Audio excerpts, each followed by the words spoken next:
Hey guys, Peter Miller here, the host of Uncharted Waters on the Discovery Channel, and today we're going to be lobster hunting. We are on a 39-foot V-hull Invincible with triple 400 Mercuries, and we've got a great crew. We're going to have a great day. We've got our tickle sticks, our nets, our gloves, our measuring devices, and hopefully we'll catch a few and show you how it's done. So stay tuned.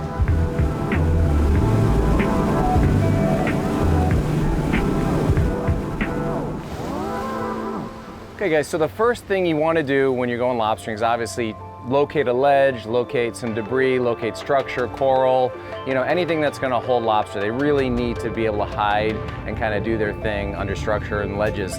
First thing we're going to need obviously are a set of fins, and we're going to need our mask and snorkel because we're going to be just going about 10-15 feet of water today.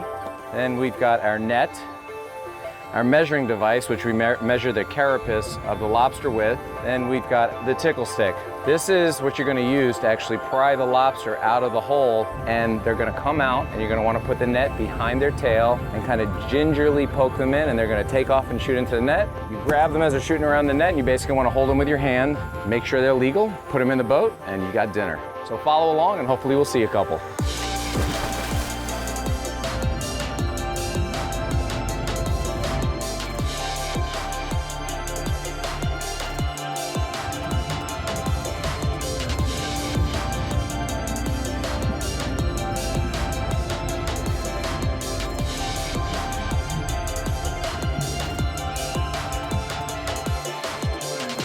Okay, so this is how you measure the lobster. You take the measuring device, you put it between their eyes, and you bring it down. If it falls below the carapace, it's no good. If it sits on top of the carapace, it's good. This one is a keeper.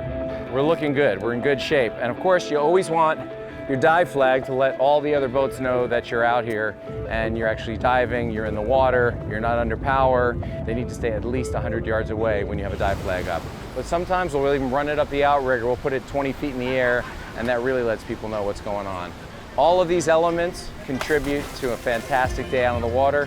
You want to have all the equipment, you want to be safe, you want to keep a first aid kit on the boat just in case a lobster pricks you, but for the most part, if you wear a pair of gloves, you'll be fine.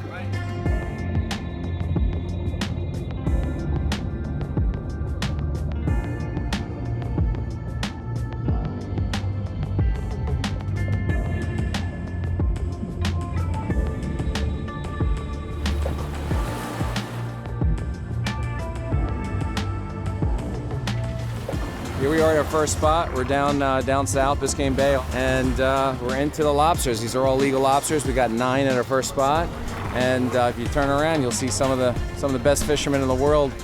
Good day, good day. And we're going to our next spot. Hopefully, we'll catch some more.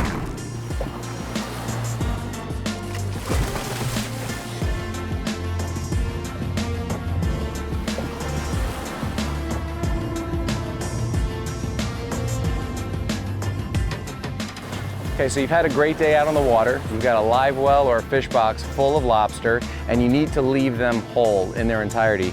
In case you're going to be checked by the FWC, the Fish and Wildlife Commission, they need to make sure that you're not keeping too many. You got to play by the rules. Some areas are 6 lobsters per person. Some areas are 12 lobsters per person.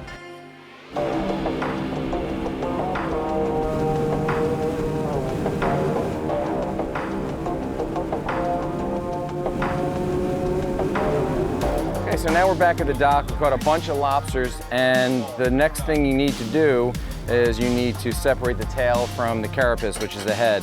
So what you want to do is wear a pair of gloves. Pretty sharp, a lot of sharp points around here. Everything has like a little barb on it. So what you do is you take the tail, you take the head, and you twist in opposite directions. You want to do it overboard, and that way all of this gray jelly juice that kind of comes out of them doesn't get on the boat. Okay, the next step is you're actually going to take one of the antennas. You're going to use it as a tool, and you're going to actually pop it up into their cavity here, and this is going to take their line of their innards. Basically twist it around a few times, take it out that way, that frees it, and you can pull it out either through the front or you can pull it out through the back. And what I like to do is I like to keep them in a Ziploc overnight in the fridge, and for me I feel like it takes some of the bitterness away from these Florida spiny lobster, and they're absolutely delicious. And I'll cook it with some melted butter and garlic salt, a little pepper, Man, you can't beat it. Sometimes they'll even throw some macaroni and cheese in there, and it's a winner. Can't go wrong. Florida's Funny Lobster.